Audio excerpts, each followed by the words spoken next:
Hello, welcome to All Things Doctor Who. I'm Aaron, and today I'm going to be talking about my favourite regenerations, all in order. But before we get into that, let's roll the titles.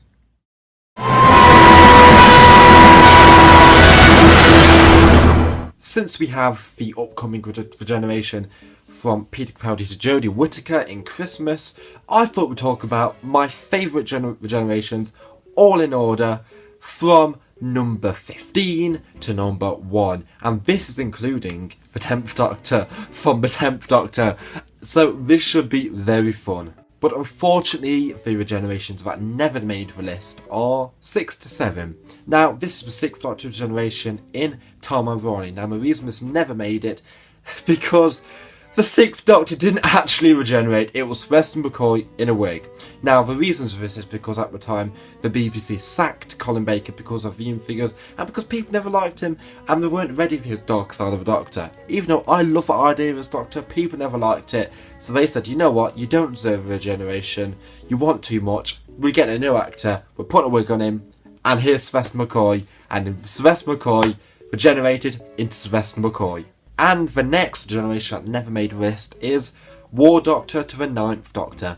Now, this regeneration was in the Day of the Doctor at the very end. Now, the reason this regeneration isn't really in my top list, mainly because Christopher Eccleston never even made an appearance. Granted, you see a bit of his facial structure, but that's all. The thing is, if Christopher Eccleston made an appearance, if he had his first words as the Doctor, it would have been so good. But oh, guys, I don't know. It was just such a disappointing generation. And saying it was a 50th anniversary episode and Christopher Eccleston couldn't even make an appearance. What can you do? And second to last for my generations that never made it is 7th to the 8th Doctor. Now, the reason I'm not putting this in my list is because the way they did it. Now, personally, I really like the movie. I know people don't like it that much, but for regeneration, comparing it to a Frankenstein thing, it just doesn't work. It would suit the Master more because he's more of the evil or more of a monster. And the Doctor's regeneration shouldn't be as scary. Literally, lightning bolts are coming from the Doctor's face. And he looks like his face was morphing into weird things. It was just one big weird regeneration that didn't work in my personal opinion. And the last regeneration that never made it to a list is the 10th Doctor to the 10th Doctor. Now, this was in Journey's End, where the 10th Doctor got shot by a Dalek and regenerated. Now, at the time, David Tennant confirmed he was leaving Doctor Who, so this was really big. We thought, what? Are we going to see the new actor taking over David Tennant? Are we? No, we didn't. We saw David Tennant regenerate into David Tennant by moving his hands to his spare hand and getting that DNA to him. Now, personally, that's just pointless. Say what you want, it's just meh. Now let's hit off with my actual list with my number 9 spot with the 4th Doctor to the 5th Doctor. Now, the reason I put in this quite low on the list is because at the time, Tom Baker, he wasn't like he was before. Granted, Doctors change as the eras go on, but after having 7 years as the Doctor and after having John Nathan Turner take over, and in the background scenes, Tom Baker and John Nathan Turner never agreed with each other. They were never happy. So when Tom Baker left, he was happy. He wanted to leave the show. He needed a fresh start. I think this is why actors started to leave the show quite early, as if you spend too long on the show, you sort of lose the enjoyment from it.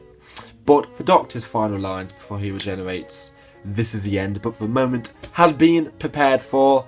I absolutely love it, and I've literally said myself, they're going to be my last words when I pass away, so make of that what you want. And at my number 8 spot, I have the 10th Doctor to the 11th Doctor.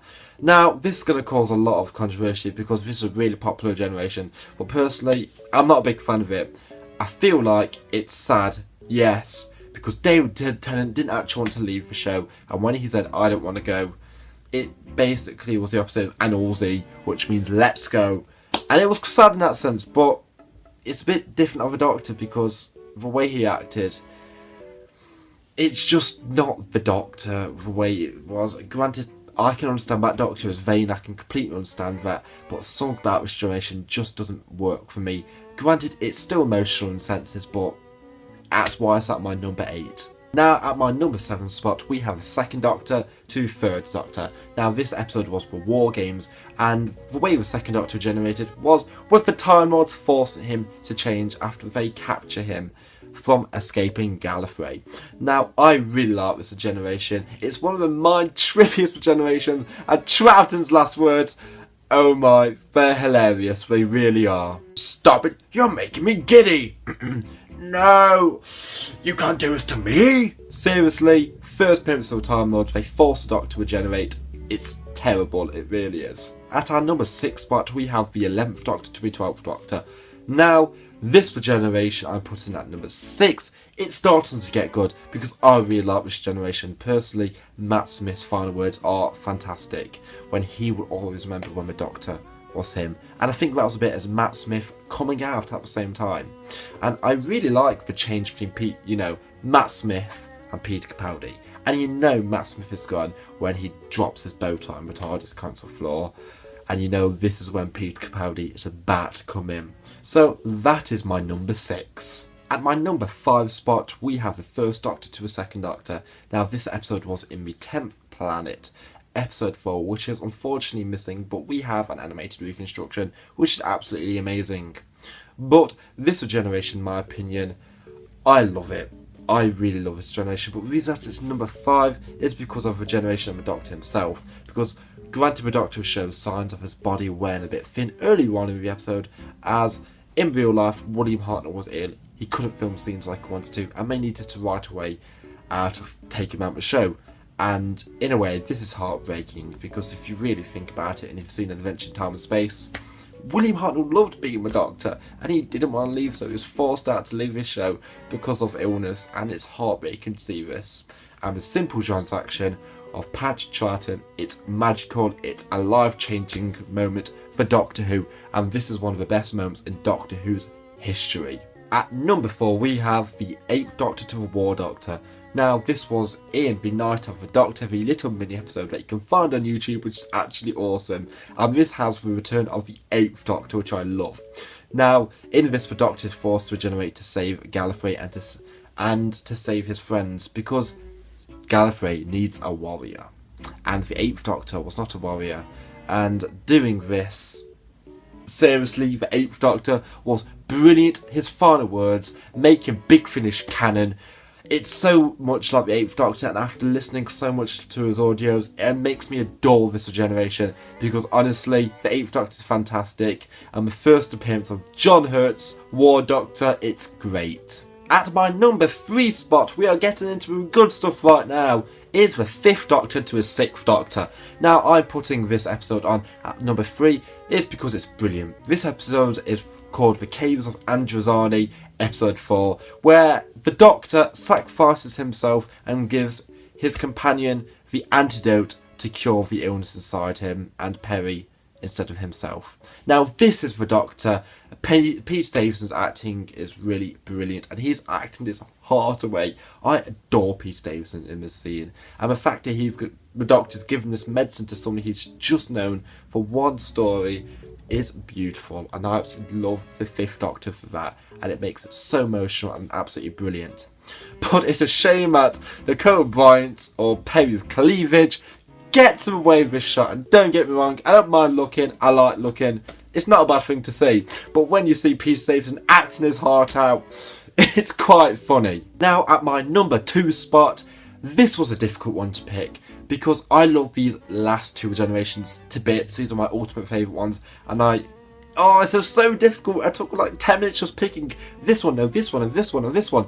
But the generation I actually picked was the 9th Doctor to the 10th Doctor. Now, if you don't know anything about me, I adore the 9th Doctor. I think he's fantastic. No pun intended. I think he was the perfect Doctor to start the series up, and I wish he had more. And I'm so happy he's had that big finish set. Granted, it's not Christopher Eccleston, but you know what? I'm going to take what I've got. I love the comics he's in, and I just adore the 9th Doctor.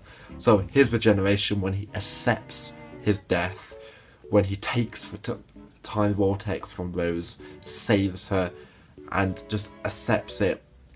It makes me cry but smile at the same time, because his last words are just so positive, yet he's telling Rose he's going to die. She's not going to see him again, and it's just beautiful, guys. I love it to bits. And this Regeneration was in the episode Parting of the Ways. So if you've not seen this Regeneration, check it out. It's amazing. So my number one spot is the third Doctor to the fourth Doctor. Now, this Regeneration is not normally the number one on people's lists, but my lists, I love this Regeneration so much. Now, the many complaints we have this Regeneration is the transaction. It's just a simple fade effect. But that's why I love it. It's written so beautifully. And John Pertwee, facing his fears, getting radiation and just dying in Elizabeth Sladen's arms right there.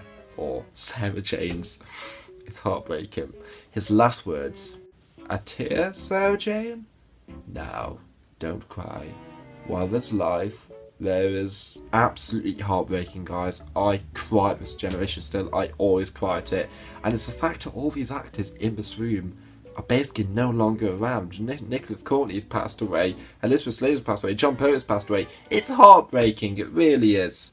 And for the simple transaction, I like it. It didn't overwhelm it. It was just simple, beautiful writing, brilliant acting, and it was a perfect end to the third Doctor. So that was my Regeneration list, all the way from 15 to 1. I really hope you enjoyed it, guys. Now, my question for you is, what is your favourite Generation? You don't need to give a massive list of from what I've done here. Just tell me your favourites, as I'm very interested in hearing. Thank you so much for watching, guys. I am All Things Doctor Who, and you know what? I will see you all later. See ya.